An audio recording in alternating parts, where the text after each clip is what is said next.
हे काशी कोहळं आहे. पिवळ्या कलरचं असते, येलो कलरचं. तर ही भाजी कोण बिमार माणसालाही चालते. कोणती बिमारी, टायफॉईड वगैरे, गावाकडे काही भाज्या खात नाही, पण ही भाजी बिमारीवर चालते. जे भेरी कोहळं असते, जे पौष्टिक म्हणून वापरतात, हिरव्या कलरचं, काळपट हिरवं, तेच कोहळं चालत नाही, अशी गावाकडच्या लोकांची मान्यता आहे. तर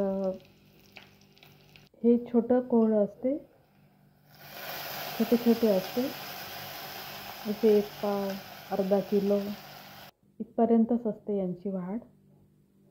हे कोहळ्याचे बोंड विदर्भामध्ये, बेसन, काही भागामध्ये महाराष्ट्रात, विदर्भात काही भागात बोंड बनवतात ह्या कोहळ्याचे. मेथी पावडर सणासुदीला, आणि भाज्या पण बनवतात. पण जे मोठं कोहळं आहे ते आमच्याकडे भेरी कोहळं म्हणतात विदर्भामध्ये.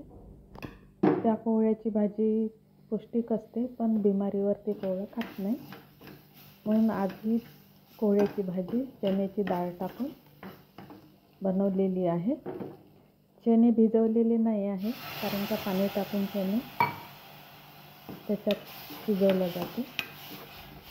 तर मी पहिले तेल टाकलं.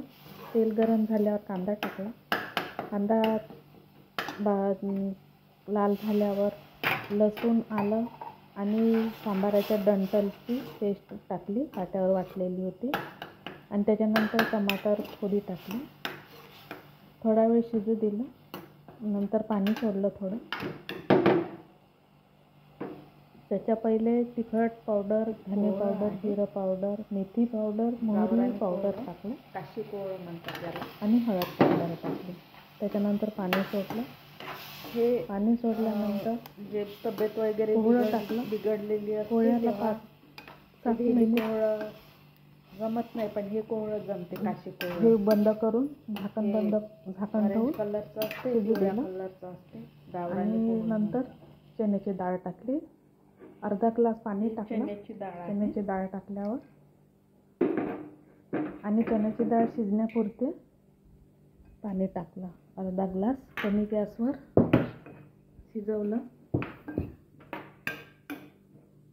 झाकण ठेवून. आणि याच्यामध्ये जास्त पाणी वगैरे टाकत नाही, कारण का कोहळ्यामध्ये पाणी असते आणि त्याला जास्त शिजवले जात नाही. त्या पद्धतीने ही भाजी बनवली जाते. आणि मेथी, कस्तुरी मेथी टाकली वरून. ही साध्या सोप्या पद्धतीने गावची भाजी, भाकरीसोबत, पोळ्यांसोबत, भातासोबत. हे चण्याची डाळ शिजली. आता थोडा रस्सा, सुकी भाजी बनवलेली आहे.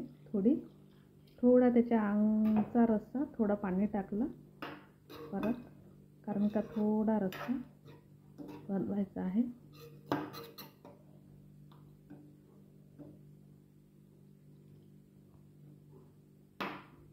वाफेवर चण्याची डाळ थोडी शिजली, नंतर पाणी टाकलं आणि परत आता शिजवणार थोडं.